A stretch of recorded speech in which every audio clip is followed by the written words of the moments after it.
Good morning, grace and peace. Good to be here with you today. Baron Rothschild said many years ago that the way to become wealthy is to invest when there is blood on the streets, even if the blood is yours. I'd say that the way to real wealth is to invest in your soul and in your heart when there's blood on the streets. Because when there's blood on the streets, when there's tough financial times, we see what our priorities are. We see how our mood is effective. We see where our hopes and our security truly lies. And as we are probably at the door of a new recession, this is an important season for all of us to reevaluate our priorities, to reevaluate our hopes and our longings in a season such as this. The story that we are going through and we started last week is the story of Abraham. Last week we learned that Abraham had been called by God into this quest. He had to leave his comforts and his security in pursuit of that. He journeys on. That's what we read in the last verse that we read last week of chapter 12. And here we find ourselves in this passage in chapter 13, where Abram has to make a very important economic, financial decision. And it's in that situation that we are able to see where his priorities lie, where his heart is truly at. And I believe that in this narrative, we can find encouragement for our own selves as we wrestle with this issue of finances and wealth. Unfortunately, for many of us Christians, on the wrestling mat with this idea of finances and wealth, we have experienced a lot of defeat. And it is God's intent that you would experience victory there, and that you would not only experience wealth, but real wealth. So let's turn to Genesis chapter 13, and we're going to read from verses 2 through 17. This is what the Word of God says. Now Abram was very rich in livestock, in silver, and in gold. And he journeyed on from the Negeb as far as Bethel to the place where his tent had been at the beginning, between Bethel and Ai, to the place where he had made an altar at first. And there Abram called upon the name of the Lord. And Lot, who went with Abram, also had flocks and herds and tents, so that the land could not support both of them dwelling together. For their possessions were so great that they could not dwell together. And there was strife between the herdsmen of Abram's livestock and the herdsmen of Lot's livestock. At that time, the Canaanites and the Perizzites were dwelling in the land. Then Abram said to Lot, "Let there be no strife between you and me, and between your herdsmen and my herdsmen, for we are kinsmen. Is not the whole land before you? Separate yourself from me. If you take the left hand, then I will go to the right, or if you take the right hand, then I will go to the left." And Lot lifted up his eyes and saw that the Jordan Valley was well watered everywhere, like the garden of the Lord, like the land of Egypt in the direction of Zoar. This was before the Lord destroyed Sodom and Gomorrah. So Lot chose for himself all the Jordan Valley, and Lot journeyed east. Thus they separated from each other. Abram settled in the land of Canaan, while Lot settled among the cities of the valley and moved his tent as far as Sodom. Now the men of Sodom were wicked, great sinners against the Lord. And the Lord said to Abram, after Lot had separated from him, "Lift up your eyes and look from the place where you are at, northward and southward and eastward and westward. For all the land that you see, I will give to you and to your offspring forever. I will make your offspring as the dust of the earth, so that if one can count the dust of the earth, your offspring can also be counted."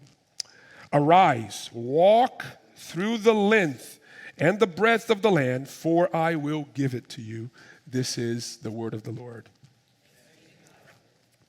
As today we meditate and ponder on what real wealth is, I want us to look at three things. Well, number one, the truth about wealth. What does the Bible teach about wealth?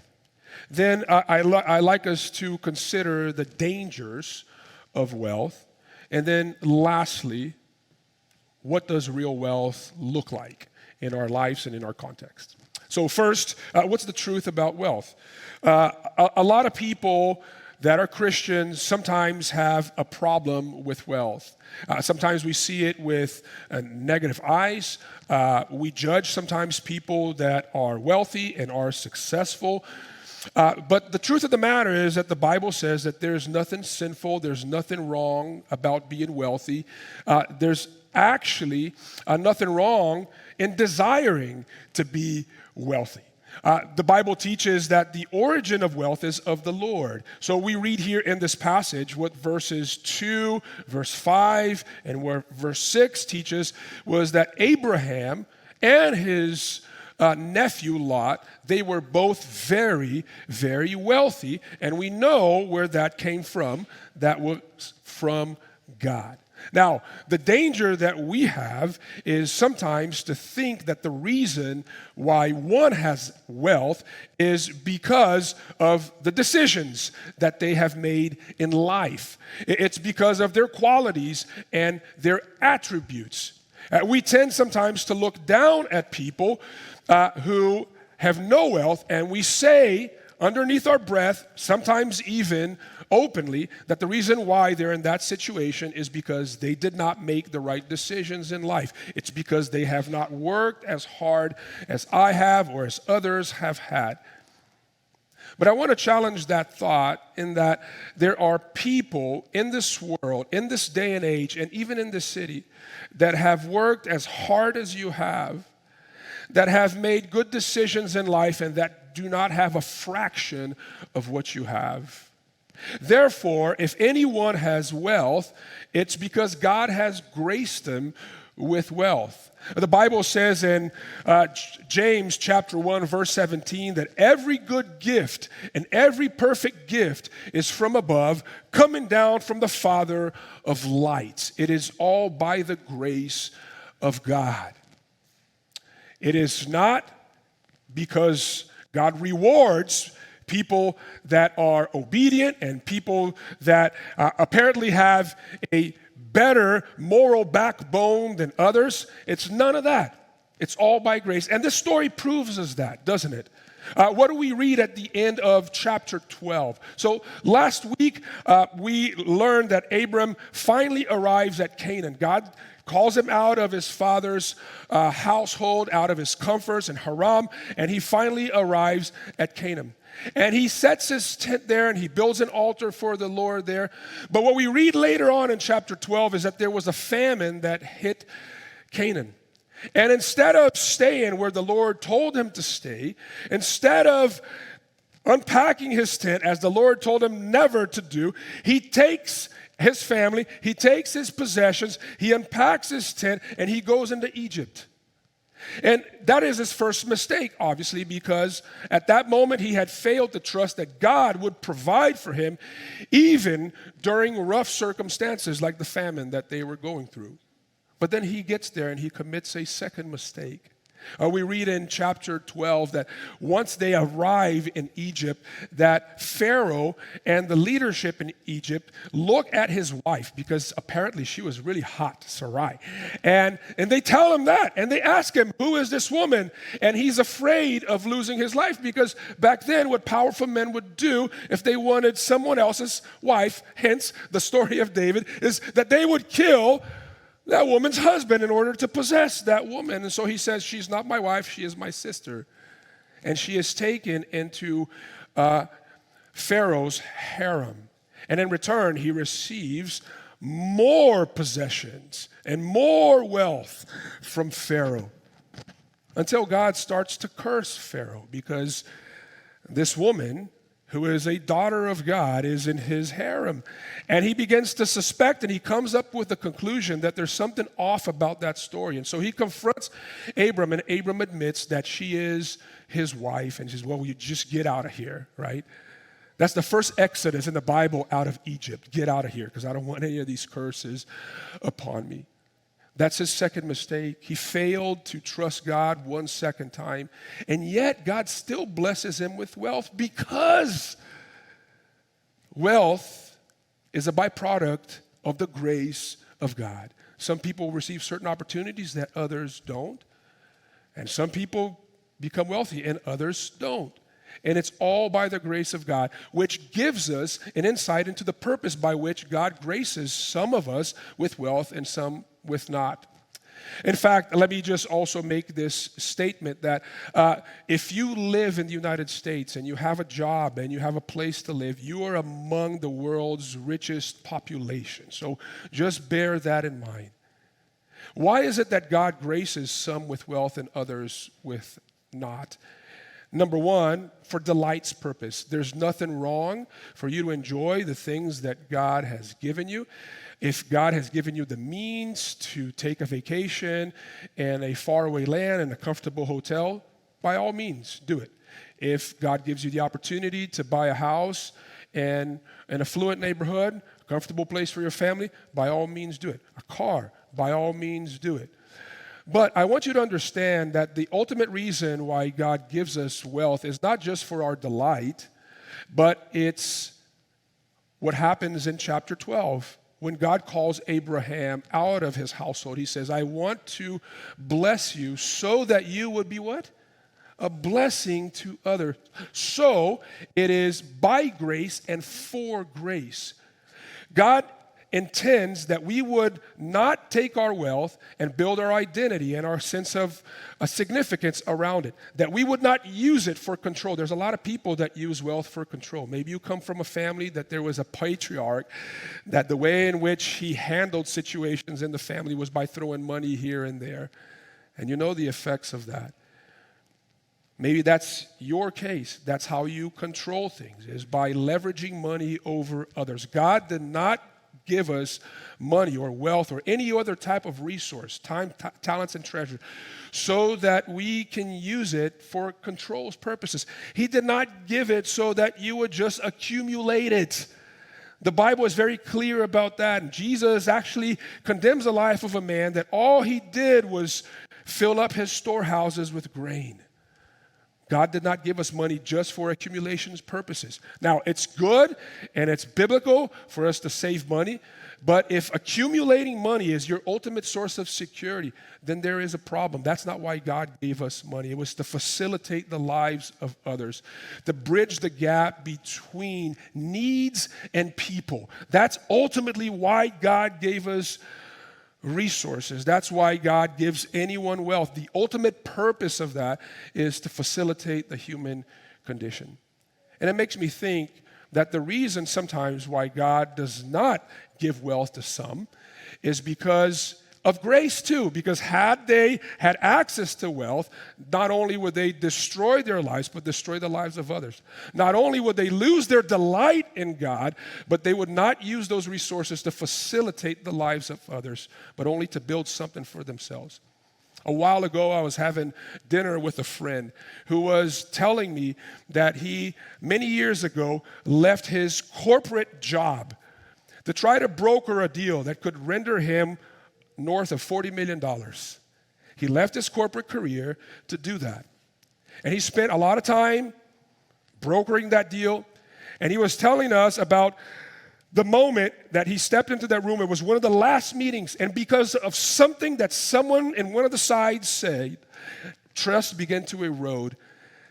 And not only did he not have a job, but that deal never closed. And he said to us, I don't know what would have been of me had I put my hands on $40 million. Maybe I would have destroyed my lives and the lives of others. So God prevented me maybe from that evil. It's all because of grace, for grace. Now, that gives us insight now into the second point, which is the danger and the pitfalls of wealth. and why we should be very careful and desiring and pursuing and wise in the way in which we handle wealth.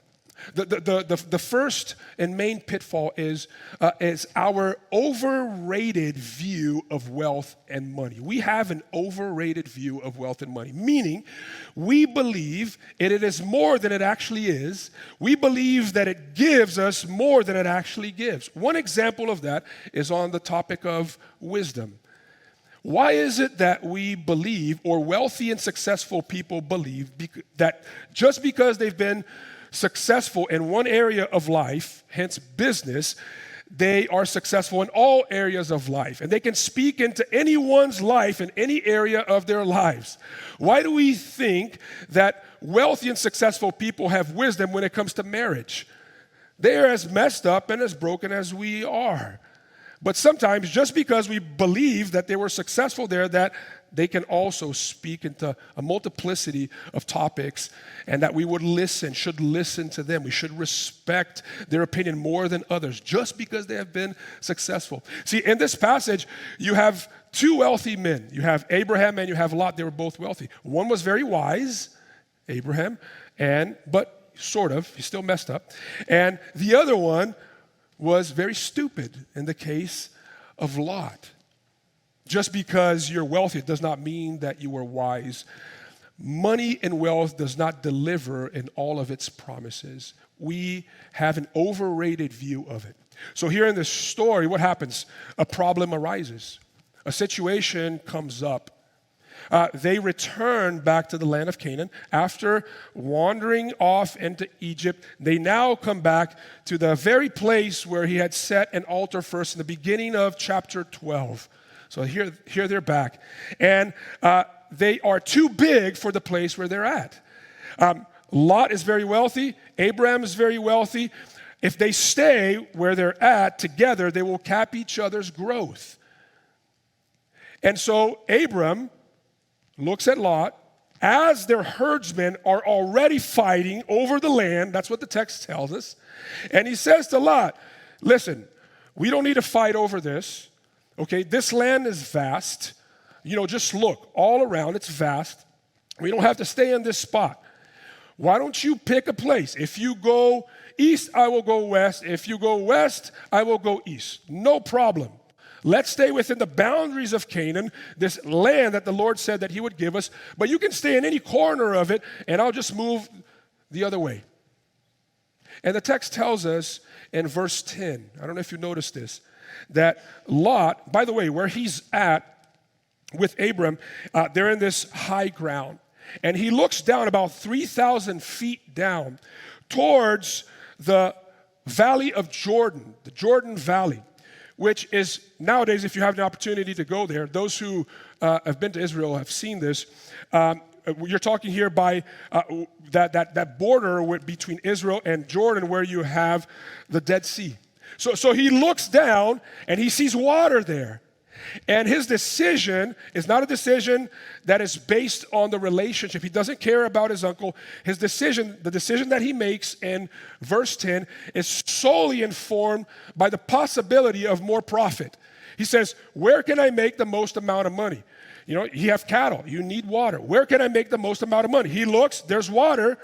And by the way, Abraham knew that he would choose that spot. And he chooses that spot. And in his choosing, in verse 10, we read this, that he looked at those plains as the garden of the Lord. That's what verse 10 says. He looked at it as the garden of the Lord. And this is not just historical information that we receive here in verse 10. I was reading a biblical commentator by the name of Robert Alter, who is an authority in the Old Testament. And he says there's more to that statement than just what he sees in the land. He sees more than a possibility of profit or of increasing his wealth. He sees the possibility of joy and meaning and significance in it. Because the garden of the Lord, if you're familiar with the book of Genesis, going back to the first few chapters of Genesis, the garden of the Lord is Eden. the place where humanity flourished under the presence of God, where our joy was complete. And since our forefathers, Adam and Eve, have been kicked out of that garden, all we're trying to do is to return to that place. Every decision that we're making in life, every pursuit in life, now you may not know this, but underneath it all, it's your desire to return to that space of joy and wealth and perfect fellowship with God, where everything flourishes. And he looks at that possibility of wealth as something that would satisfy that longing in his soul. Now, maybe you're here today and you haven't looked at the possibility of becoming wealthy as the garden of the Lord. But maybe you've looked at romance as the garden of the Lord. Maybe you have looked at somebody in your life and you say, if I have that person, if I marry this person, oh, my life will be a garden. I will find the ultimate joy and satisfaction that my heart is ultimately longing for. Maybe it's the perfect image that you look at as the garden of the Lord. Maybe. Now, let me tell you why this is a problem. Because what Lot wants is the garden of the Lord without the Lord. And what we want when we set our eyes and we set our hands and we set our time in pursuing certain things is we want these things to become gardens to us, but not with the Lord. We want it independently from God. And what I want you to understand in the scriptures is that anything that you put your hands on or you set your eyes on, your thought life is devoted to, that the Lord is not in it, it will never be a garden, but it will turn back into a desert. And some of you have gotten to the places, to the plains of Jordans in your life that you've looked at as the garden of the Lord. And maybe it was a relationship, and maybe it was a job, and you have arrived there, and all of a sudden, you have noticed that it's also a desert. That the geographic environment in a spiritual sense did not change. It remained the same. Some of you have reached the top of your career. Some of you have achieved your financial goals or your romantic goals. You thought that you were marrying Prince Perfect. And all I can say is that you've been disappointed. It's still a desert all around. Because the Lord was not in it. Anytime the Lord is anywhere, it's always a garden. But when the Lord is not, it's just barren, dry land. And Lot finds that out as we continue to read the story in chapters 14 and 15. By the way, Lot moves to the border of the area that God had delineated for Abraham and his family. He's at the very border of Canaan. But as time goes on in his life, he moves more and more outside of those boundaries.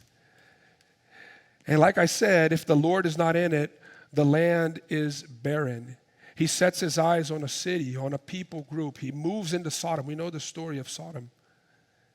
And in the process, because the Lord is not in it, and when the Lord is not in it, there's no flourishing, there's no shalom. Things do not stand in its place, but they begin to fall apart. There's breakdown.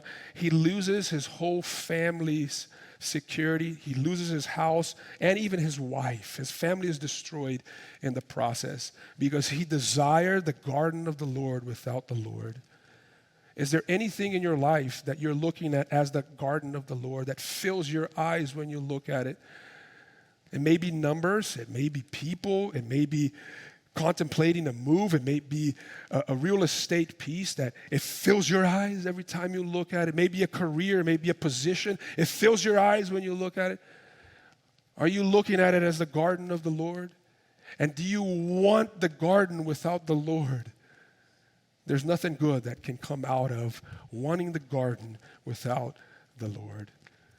That is the danger of wealth.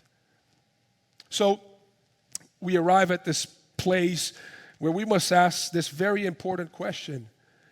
How is it that we can avoid the dangers and the pitfalls of wealth, especially as we're very encouraged to pursue that in our culture? How can we avoid those pitfalls and actually experience real wealth in our lives in a way that we fulfill the purpose by which God blesses us with any resource that we may have, that we become a blessing to others? And what I want to tell you is that real wealth has nothing to do with that which surrounds you, that which clothes you. It has nothing to do with any of that, because it's a condition of the inside. I've heard one time someone say that rich people are so poor because money, it's all they have. And that's true. Real wealth is something that's independent of circumstances. It's independent of material possessions. There are people that have both, and that's what we see here in this story, but it's possible to have one and not the other. Here's the main indication of what real wealth looks like in our lives. Number one, rest. Now, Abram allows Lot to make that decision. And that's not just something that he does as a nice old man, okay? We read it at first, we're like, oh, what a nice old man. He lets the younger one choose. No, this is a radical choice of Abraham, because back in those days, the patriarch chooses. The eldest in the clan chooses. He is the 500-pound gorilla that sits wherever he wants to. Back in those days, what was expected was for Abraham to say, hey, I'm going down there where there's water. You find out wherever you want to go, and that's your business. That's what would have happened back then. But he does not do that. And the reason why he does not do that, number one, I'll tell you another reason soon, but the number one reason is because he rests in the promise of God. He has learned the hard way that when there was a famine and he went to Egypt, things did not go so well for him.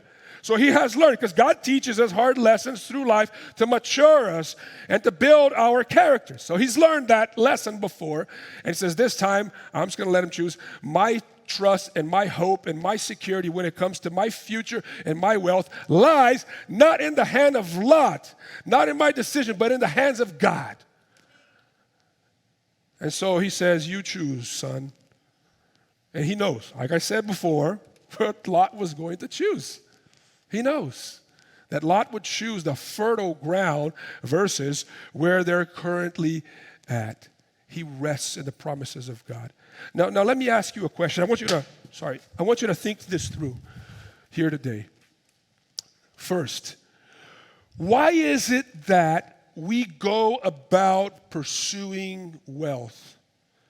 Why is it that as the herdsmen of both of them, we end up getting in relational trouble, we experience relational breakdown, we're backstabbed, we backstab others, we work late hours, we destroy our bodies, we destroy our soul in the process. Why is it that we pursue it relentlessly? It's because we want rest.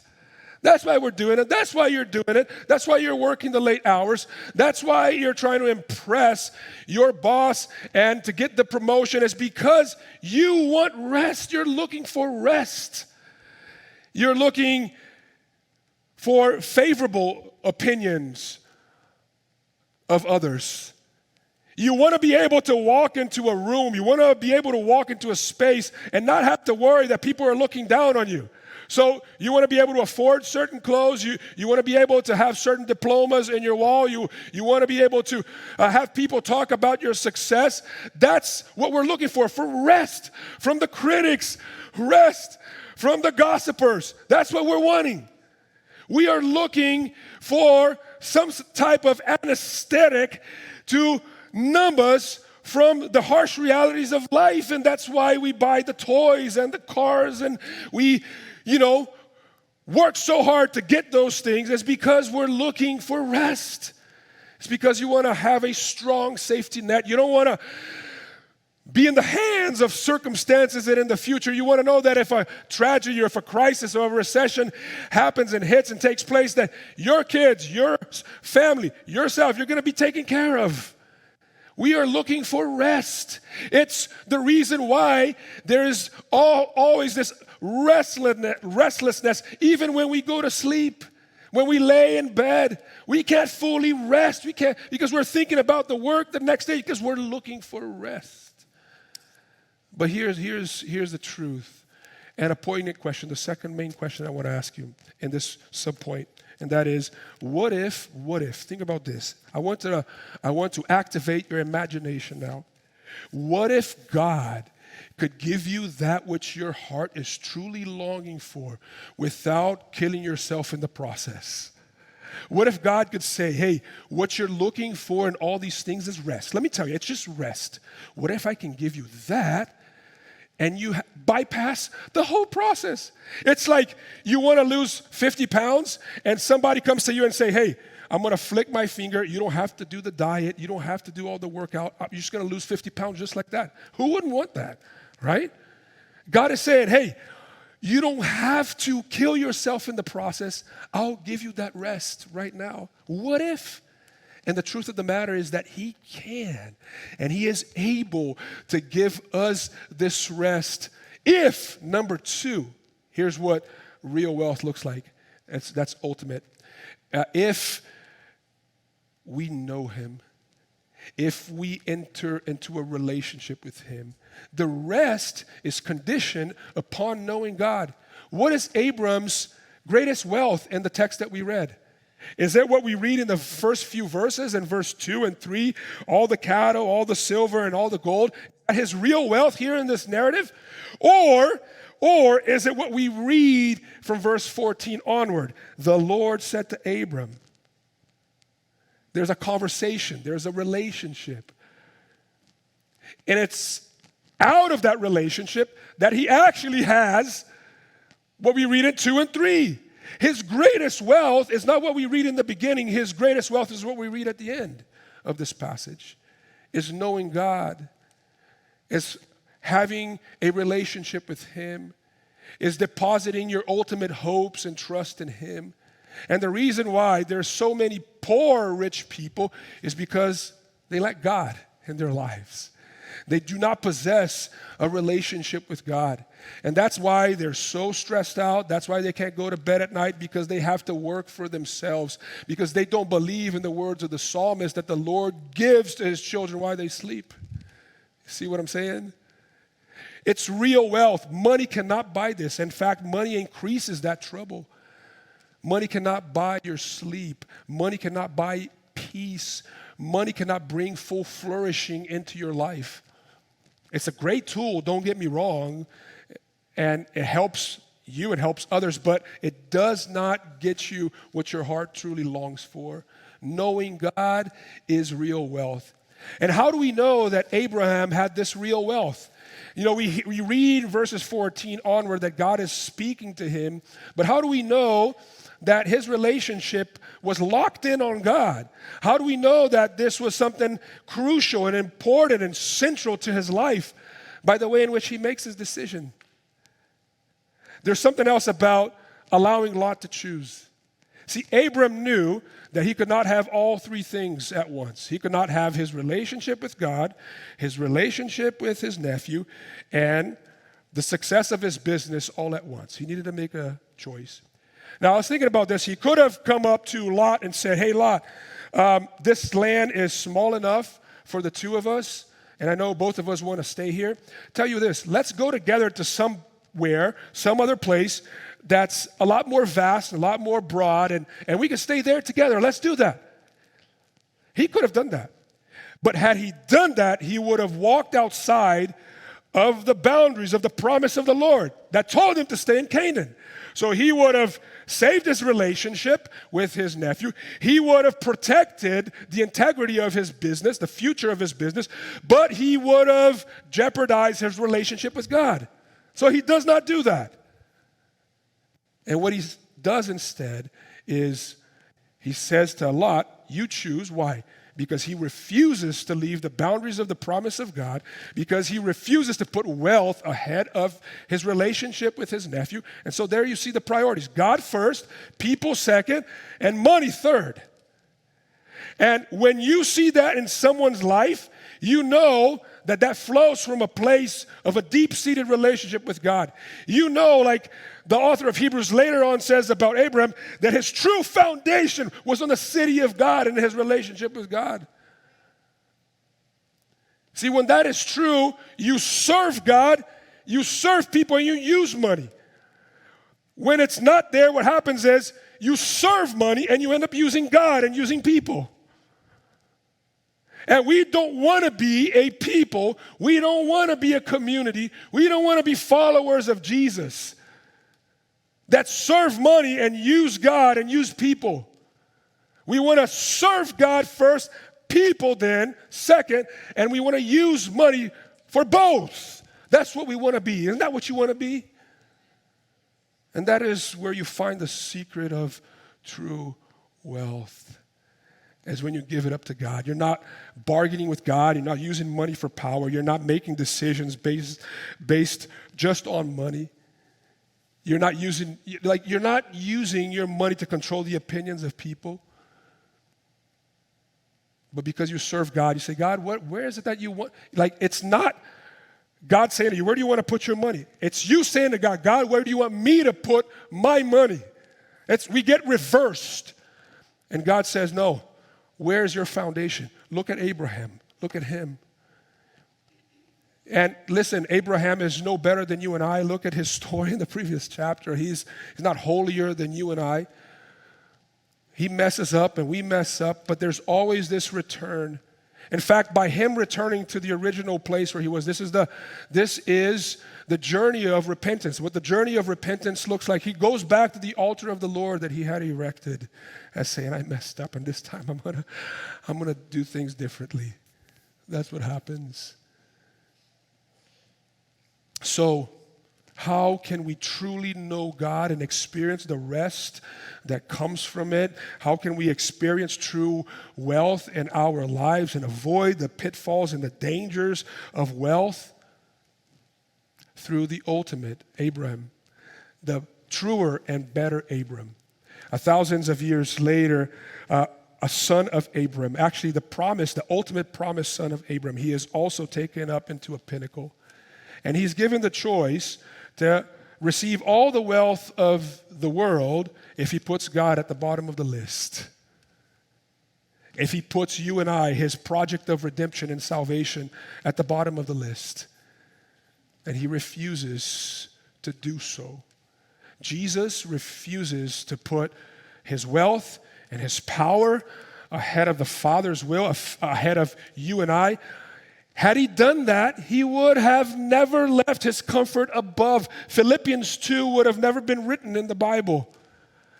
But because Jesus refuses to put his comfort and his wealth and his power ahead of you and I, and he becomes poor for our sakes, we can be rich in him. We can experience his true wealth. True wealth comes from Jesus. Only Jesus can give you this true wealth because it's something that he fought for. He exchanged what he had for what you and I have, which is not good, so that we can have what he had. That's the gospel. That's the narrative of the gospel. And it's to the degree that you and I understand this. It's to the degree that we see Jesus as the truer and better Abram, fighting for us the lots of life and putting us ahead of wealth and power, that we find the power to put him ahead of anything else and to put the needs of others ahead of our own, as we go about living our lives as true followers of Jesus. That is our hope for you. That is our wish for you. And that God would increase the resources. May he increase all the resources that you have in life, not for your own sake, but for his glory and for the sake of others. Will you pray with me?